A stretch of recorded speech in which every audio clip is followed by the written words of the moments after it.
शोर होना चाहिए। देने को तो हम चाप से प्रस्तुतियां दे रहे हैं, लेकिन आपकी तालियों में भी कुछ जोर होना चाहिए कि किस प्रकार प्रदूषण से हम कई सारी बीमारियों से ग्रस्त हो सकते हैं। अतः हमें वृक्षारोपण करना है और इसके साथ वृक्षों की देखभाल भी अच्छे से करनी है। जन्नत है, कबीरदास ने कहा भी है, गुरु गोविंद दो खड़े काके लागू पाए, बलिहारी गुरु अपना गोविंद दियो बताए। तो गुरु जी ने ही ईश्वर भक्ति का मार्ग बताया है, तो गुरु क्या ईश्वर से भी बड़े हैं, तो आप सभी के मन में भी गुरु के प्रति सम्मान होना चाहिए।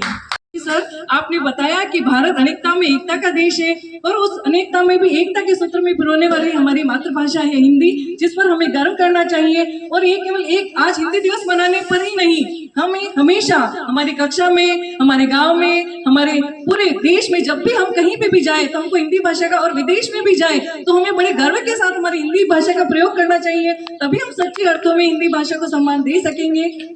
बहुत बहुत धन्यवाद सर। जहाँ छोटी चीज काम आती है बड़ी नहीं आती है। रहीमदास जी का एक दोहा याद आ रहा है, रहीमन देखी बड़ेन को लगू न दीजिए डारी, जहाँ काम आवे सुई कहाँ करे तलवारी। तो जहाँ सुई की जरूरत होती है वहाँ तलवार किसी काम की नहीं रहती है, इसीलिए ऐसा कभी नहीं देखना चाहिए बड़ी चीज है तो ज्यादा काम की, छोटी है तो काम की नहीं है।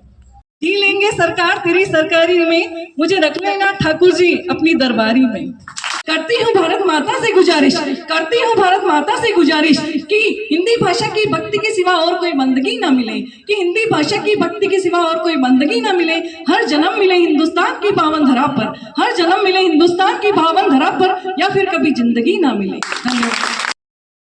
ये सांवर जी सर बहुमुखी प्रतिभा के धनी हैं आप, और आपने बहुत अच्छे से हिंदी का व्यावहारिक ज्ञान भी दिया है कि कैसे हम, अगर हमको कोई सहायता प्रदान करे तो कैसे हमें उनका धन्यवाद ज्ञापित करना है। तो इस चीज का हमें ध्यान रखना है, क्योंकि विद्यालय केवल शिक्षा का केंद्र ही नहीं, संस्कार प्रदान करने वाली स्थली भी है। तो हमें यहाँ से कई सारे संस्कार भी सीख के जाने हैं, जिनको हमारे जीवन में अपनाना है और दूसरों के लिए भी आदर्श बनना है, ताकि लोग हमसे सीखें। आपके लिए दो पंक्तियां। नहीं किसी से ईर्ष्या, नहीं किसी से होड़, मेरी अपनी मंजिलें मेरी अपनी दौड़। बहुत प्रभावित हूँ मैं आपके सरल सौम्य स्वभाव से, और जैसा कि आपने बताया रक्तदान के लिए, तो मैं आपसे ही अनुप्रेरित होकर मैंने भी रक्तदान किया है।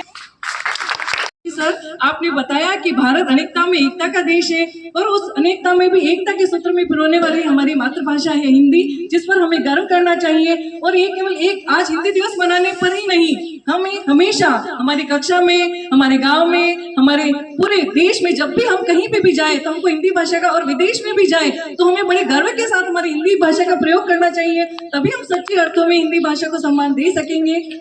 बहुत बहुत धन्यवाद सर। अगली प्रस्तुति के लिए आदरणीय सुमित्रा मैडम से निवेदन करूंगी कि वे मंच पर आए और अपने आशीर्वचनों से हमें अनुग्रहित करें। आदरणीय सुमित्रा मैडम ने कि कैसे कार्बन डाइऑक्साइड गैस के बढ़ने से पृथ्वी का तापमान बढ़ रहा है, और इसके लिए हमने एक प्रोजेक्ट भी लिया था आदरणीय सांवर जी सर के नेतृत्व में, और उसको हम पूरा करने के लिए हमेशा तत्पर रहेंगे।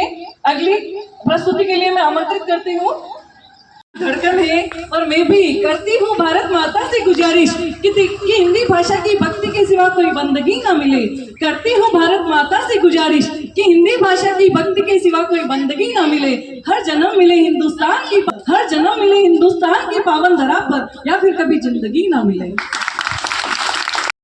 अगर टूटने लगे हौसले तो इतना याद रखना कि बिना मेहनत के हासिल तक तो ताज नहीं होते। वो अंधेरों में भी ढूंढ लेते हैं मंजिल अपनी, क्योंकि जुगनू कभी रोशनी के मोहताज नहीं होते।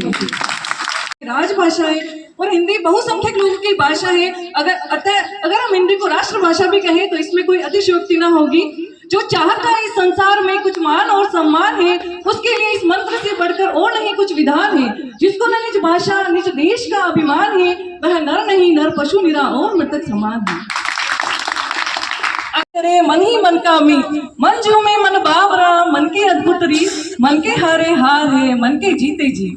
अगली प्रस्तुति के लिए मैं आमंत्रित कर रही हूँ भगवती कुमार कक्षा 11 से।